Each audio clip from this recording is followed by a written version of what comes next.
Can you please share your screen? Yes.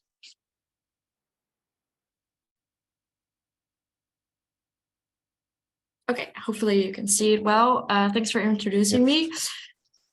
Yeah, my name is Ivana van Leeuwen. I am a PhD student at Leiden Observatory, and I will talk about dust-obscured star formation at high redshift from C+ selected companion galaxies. So, why are we interested in this? Well, one of the big questions in extragalactic astronomy is how fast do galaxies build up their stars throughout cosmic time? And we can measure this throughout the star formation rate density, which is essentially the volume average star formation rate. Now, already earlier today, in an earlier session, this plot was shown, very famous by Medow and Dickinson, where they show the star formation rate density as a function of redshift or look-back time. And we clearly see that the star formation rate density reaches a peak at a redshift of 2, and at earlier time, so at higher redshifts, the star formation rate density seems to decline. Now I'm showing you a similar picture, again, star formation rate density as a function of redshift, but here the data points are colored by the way they are obtained. So the blue data points here are from rest frame UV measurements, where the orange data points here are from infrared or submillimeter measurements. And even though this paper is from 2019, so by now we have a little bit more measurements from the infrared at high redshift. The main thing I want you to notice here is that while the rest UV measurements go out to very high redshifts, because this was simply easier, at redshift larger than 4, there was a lack of rest frame infrared observations. Which then gives us the question, what is the star formation rate density at these high redshifts? And we mostly ask this because with only rest UV light, you are sensitive to attenuation by dust. So therefore, if you would use a star formation rate density that's computed by only a UV survey, you could miss very dusty sources and therefore a significant amount of star formation rate density. Moreover, some of the methods that we use to kind of correct for the dust obscuration, such as the IRX-beta relation, which is the infrared axis UV continuum slope relation, those relations mostly work really well on local galaxies, but at high redshift, we see a large scatter. Now, recent work has shown us that the obscured contribution to the star formation rate density could actually be quite significant at high redshift. An example of this is from Zavala. Again, star formation rate density as a function of redshift, where in the blue you see the evolution of the unobscured star formation. So that's traced by the rest UV observations, and in orange, the dust obscured star formation, so traced by infrared measurements. And I want to draw your attention to the upper panel here that shows the obscured fraction as a function of redshift, where even at a redshift of 6, up to 40% could be obscured of the star formation rate density. So this does indicate a need for rest infrared observations, and luckily we can do this with ALMA of high redshift galaxies. So a very maybe this more straightforward way of measuring a star formation rate density would be through a blank field survey, because it has a clear advantage that this is not biased. But this has the disadvantage that this is very expensive to do, especially with ALMA. With ALMA, you do have a limited field of view. And if you do find some galaxies that you think might be high redshift, you might need some extra line scans to confirm these redshifts. So instead, we want to use a different approach, and this was motivated by research from Venemans that observed 27 quasars with the C+ line with ALMA, and they found around half of their samples to have a companion galaxy. And with companion galaxies, what I mean in this research, and what we mostly mean at high redshift, is that we find a galaxy in the same field of view than the main galaxy we were targeting. So it's not necessarily interacting with the host galaxies as it might be at lower redshifts. And this was not only found around quasars, but also around massive galaxies, such as massive galaxies from the Rebel survey. And this is what I show you here in this picture, where the image you're seeing here is from the REST UV. In the middle is the central target that was targeted with ALMA for the Rebels program.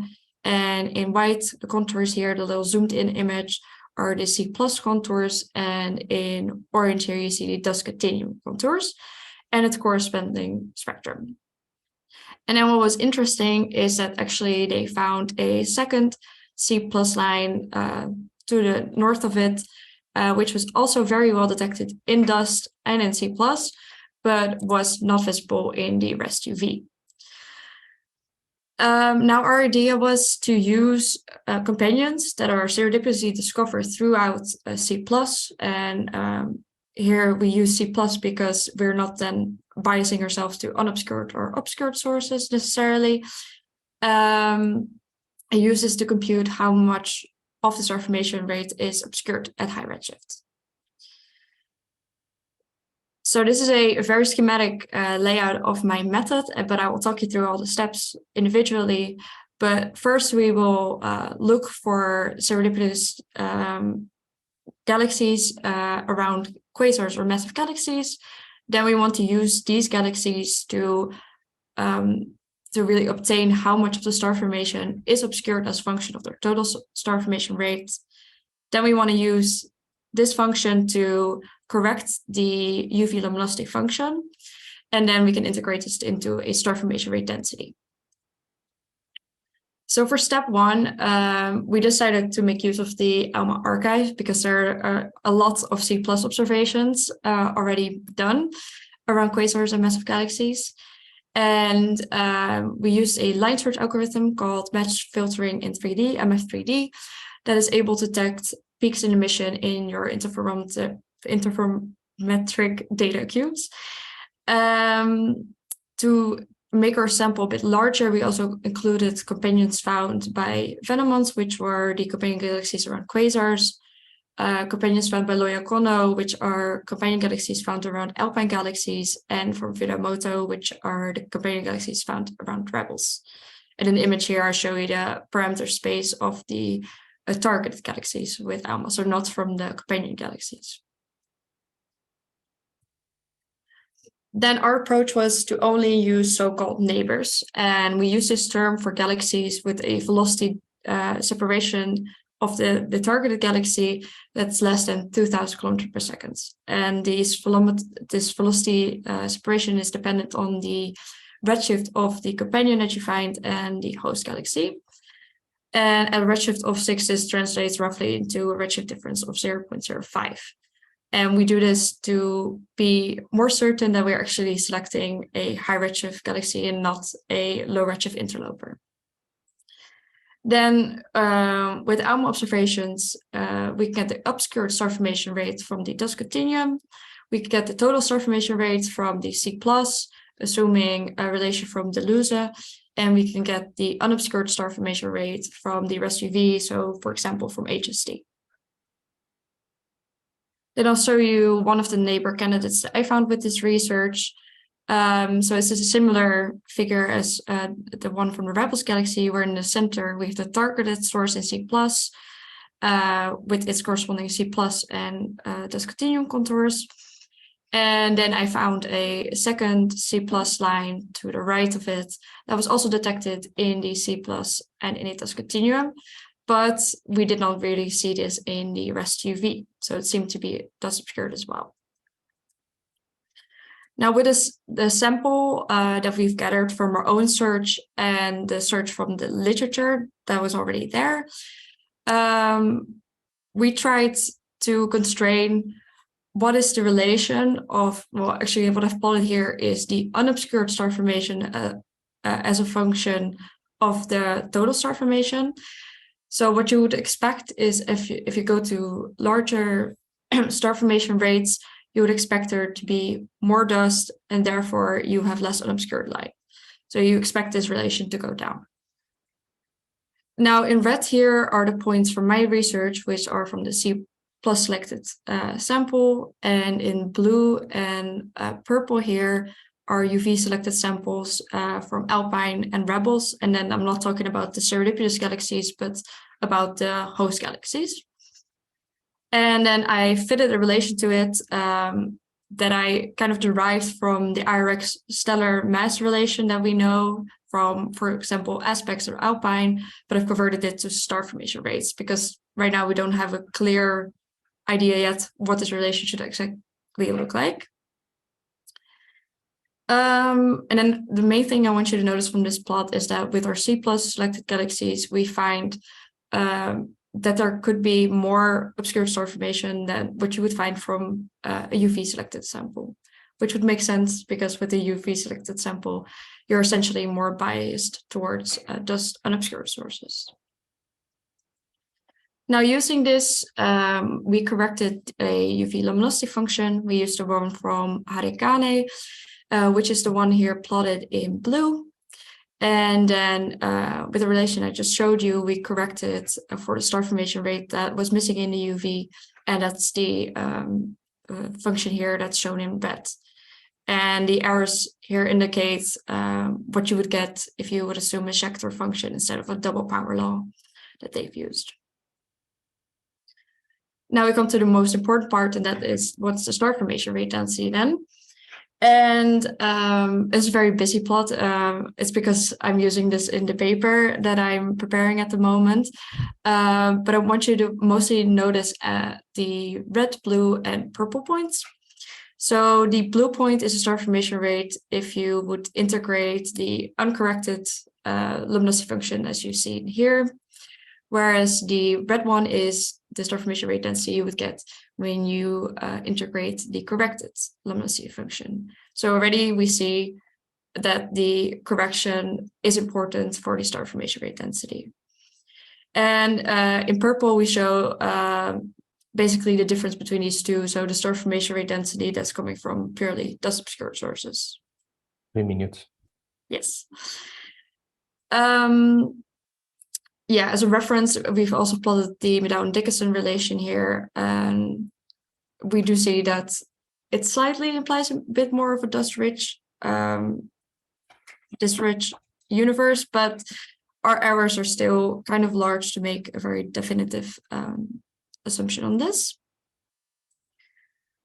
I think I ran to it quite quickly, but I will walk you through the conclusions of this research. So we used a C+ selected galaxy sample of companion galaxies so that we would not be biased to dust unobscured sources. And we saw that these galaxies could be used to correct for the dust obscured sources that you might miss if you do a UV only survey. We've also seen that the IRX, in this case, stellar mass relation, or that the use of only UV selected samples might underestimate the star formation rate that is obscured. And our sample indicates that correcting for dust obscuration is important to understand the star formation rate density at redshift 6 properly. For future work, we would like to increase our sample, of course, and this mostly has to be done by getting more rest UV observations. So there's already quite a bunch of companion galaxies that are detected with C+, but most of them do not have rest UV or do not have a sensitive enough rest UV observation. So we cannot really infer what their dust obscuration is. And this is especially true for low star formation rates. So I'll leave you with an image of the rough methods sketched out in this research. And yeah, as I said, we're preparing a paper right now, and that will hopefully be on arXiv pretty soon. So thank you for your attention, and I'll be happy to answer any questions that you have. Thank you, Ivana, for the very nice talk. And are there questions?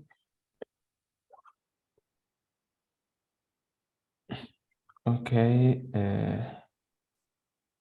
Joshua.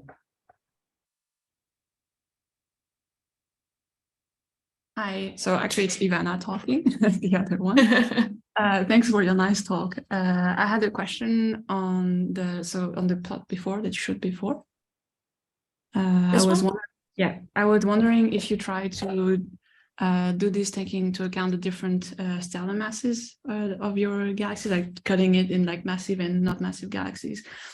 Because Yes. I think that Yes. the difference between the red and blue point would maybe be more important if you take only massive galaxies because they are more dusty. Yeah, so I don't show it in this plot, but in the discussion that I'm working on, I do actually try to compare more like apples with apples, because here in these different researches, of course, you integrate to different stellar masses. So yeah, you're totally right with that, but that was going to be, I don't know, a bit tricky to show. Okay, cool. But then still I think what we see is that still we need to account for this dust obscuration. Yeah, definitely. Nice. Okay, then Yoris. Hi, yes, Sorry. thanks. That was really interesting. I just had a quick question, and I might have missed this, but how do you determine the lines you're picking up are C2 and not a different line? Do you look at the full SED to see if they're consistent? Yeah, so yeah, ideally we would do that, but for many of these sources, we do not have the multi-wavelength data available that we need to do that. So in this research, what we've done is use the fact that because they're so close in redshift space, at least if this is a C plus line, we assume that it's in an overdensity. We kind of use the fact that these galaxies are clustered. I think, yeah, what I did not have really time for to talk about is I did do a little bit of a search into like how many contaminants would you expect from low redshift. And for this, I looked at the sample of Gram Veneman, so the quasar sample with the companion galaxies. And if we assume that everything that is at a velocity difference, velocity separation that's larger than 2000 kilometers per second is actually at a low redshift, then we can kind of infer how small this velocity separation should be for us to be more certain that it's at high redshift.